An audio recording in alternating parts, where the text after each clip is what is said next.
Hello and welcome back to asset guide YouTube channel. आज की इस वीडियो में हम आज एक स्पेशल टॉपिक पर बात करेंगे और ये टॉपिक है सीएसपी पॉइंट से रिलेटेड। और सीएसपी पॉइंट मतलब कस्टमर सर्विस सेंटर, जहाँ या कस्टमर सर्विस पॉइंट जो आपको कुछ देखने में इस तरीके से दिखता है। एक शॉप रहती है जहाँ पर आप बैंकिंग फैसिलिटी ले सकते हैं, यानी कि आप बैंक जाए बिना भी बैंकिंग फैसिलिटी ले सकते हैं, जैसे अकाउंट खुलवाना, अपना बैलेंस चेक कराना, फ़ंड विड्रॉल कराना, फ़ंड डिपॉजिट करना और भी इसी से रिलेटेड कई सारी सर्विस। जैसे आप यूटिलिटी सर्विस भी यहाँ पर कर सकते हैं, बिल पेमेंट कर सकते हैं। तो उसका कुछ चार्जेस रहता है जो आपको जो सीएसपी एजेंट रहता है उसको देना होता है।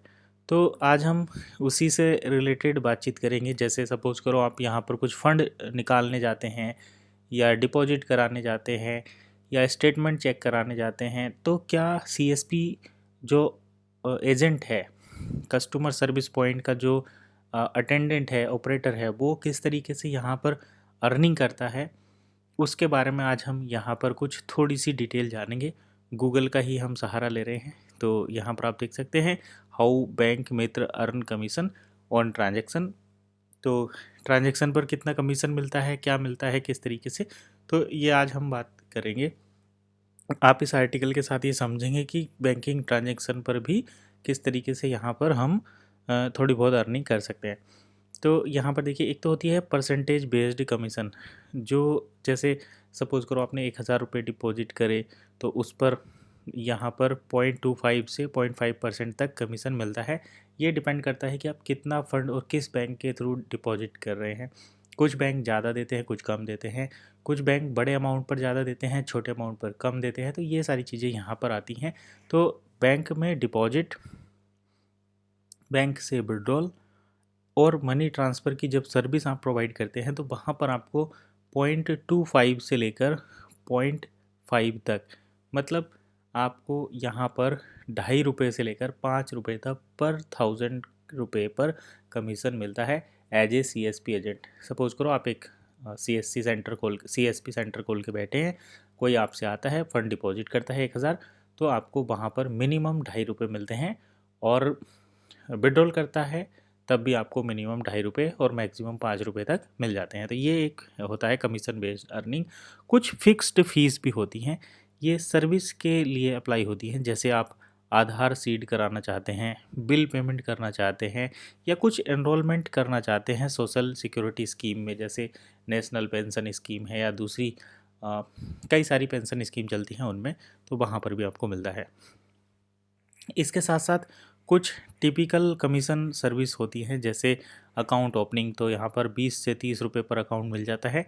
कैश डिपॉजिट विड्रॉल पर अभी हम बातचीत कर ही चुके हैं, ये 0.25 से 0.5% तक मिल जाता है। और इसके साथ साथ कुछ जो बड़ा अमाउंट होता है, जैसे आपने 1,00,000 2 लाख रुपये जमा किए, तो वहाँ पर ट्रांजैक्शन के हिसाब से मैक्सिमम कैपिंग के साथ आपको 15 से 25 रुपये तक मिल जाते हैं। मनी ट्रांसफ़र अगर आप करते हैं IMPS NEFT, तो वहाँ पर भी आपको 0.5 से 0.5%, यानी कि 1000 रुपये पर ₹2.5 से लेकर ₹5 तक आपको अमाउंट किया जाता है। और ये कैप्ड भी रहता है, मतलब जैसे आप बड़ा अमाउंट पे करेंगे तो वहाँ पर आपको 5 से 10 रुपये मिल जाते हैं छोटे ट्रांसफ़र करने पर। बिल पेमेंट पर भी एक फ़िक्स्ड फ़ीस जो है वो सीएसपी एजेंट को मिलती है, ये भी ₹2 से ₹5 तक रहती है।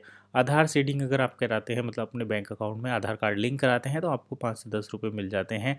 सोशल सिक्योरिटी स्कीम जो होती है, जैसे अटल पेंशन योजना हो गई और प्रधानमंत्री अ, की जो जल विद्युत योजना, इस टाइप की जो योजना है, यहाँ पर भी आपको कुछ फिक्स्ड अमाउंट मिल जाता है। और ये ₹50 जो होता है, जैसे अटल अ, अटल बिहारी वाजपेयी योजना, ये जो अटल पेंशन योजना है, इसके लिए ₹50 मिल जाते हैं अगर आप कोई किसी का ये अकाउंट ओपन करते हैं तो।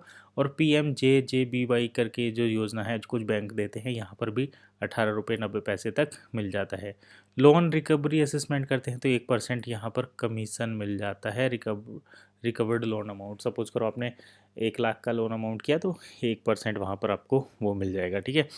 कुछ बैंक यहाँ पर इंसेंटिव भी ऑफ़र करते हैं, जैसे ये होता है आपका ₹2000 से लेकर ₹5000 तक का। तो ये सारी चीज़ें रहती हैं। तो ये आपने देखा कि किस तरीके से एक सीएसपी एजेंट जो है वो यहाँ पर अर्निंग करता है। अब हम इसको बनाने का मेन पॉइंट समझ लेते हैं कि बैंक में आप गए, या CSP जो सेंटर है वहाँ पर आप गए, आपने अपना ट्रांजैक्शन चेक कराया, आप गए और आ गए, आपने कोई भी पैसे का लेन देन नहीं किया, तो उस पर भी जो CSP एजेंट हैं उनको फ़ंड मिलता है। मतलब आपके अकाउंट में अगर ट्रांजैक्शन हुआ है, कुछ स्टेटमेंट चेक हुआ है, कुछ एक्टिविटी हुई है, तो जो एजेंट है उसको पैसा दिया जाता है। ये होता है बैंक का अर्निंग का एक पॉइंट।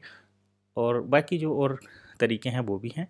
तो इससे आपको एक पॉइंट मिला होगा कि जो फिनटेक एप्लीकेशंस होती हैं, जो जैसे गूगल पे, फ़ोनपे, पेटीएम, इस तरीके की जो फिनटेक एप्लीकेशन होती हैं वो किस तरीके से एक सोर्स ऑफ इनकम जनरेट करती हैं। एटीएम मशीन जो होती है वहाँ पर भी जो डेली विड्रॉल होता है उस पर भी एटीएम मशीन अर्न करती हैं। तो मतलब एटीएम मशीन लगाने वाले अर्न करते हैं। तो ये देखिए मैं यहाँ पर लिखता हूँ एटीएम मशीन, और इसके आगे मैं लिखता हूँ चार्जेस, एटीएम मशीन चार्जेस और या एटीएम मशीन कमीशन। ठीक है, ये मैं यहाँ पर लिखता हूँ, और कितना कमीशन मिलता है ये सारी चीज़ें हमें यहाँ से पता चलेंगी। जैसे तो ये भी रहा, देखिए कैप्ड अराउंड 23 रुपये in India as ATM machine commission refer to the fees charges for transaction specially after the limit. तो जैसी लिमिट पूरी जाती है यहाँ पर 23 रुपये इंडिया में चार्ज होते हैं। तो इस तरीके से एटीएम मशीन लगाकर भी आपको यहाँ पर काफ़ी अच्छा एक सोर्स ऑफ इनकम बन जाता है। फ्री ट्रांजेक्शन भी यहाँ पर रहते हैं, 5 एंड ऑन बार 3 से 5 अदर बैंक के आप ट्रांजेक्शन कर सकते हैं। बट इसमें आपको फाइनेंशियल्स रहेंगे 23 पर ट्रांजेक्शन, और नॉन फाइनेंशियल पर आप जो है 10 से 12 पर ट्रांजेक्शन भी आपके चार्जेस कट जाते हैं। तो इस तरीके से आप देखो कि आपको ट्रांजेक्शन करने पर कुछ कमीशन मिलता है। That is one source of income of these banking app और this type of CSP agent या CSP ऐप्स, या फिर आप कह सकते हैं एक तरीके से ये बैंकिंग सेवा जो रहती है, ग्राहक सेवा केंद्र, तो वहाँ पर भी इस तरीके से आपको इनकम प्राप्त होती है। तो ये था एक छोटा सा वीडियो, आई होप आपको समझ में आया होगा। कुछ और डाउट है तो कमेंट कर सकते हैं। फिलहाल इतना ही, नेक्स्ट वीडियो में फिर मिलेंगे, तब तक के लिए कीप वॉचिंग हैसिड गाइड।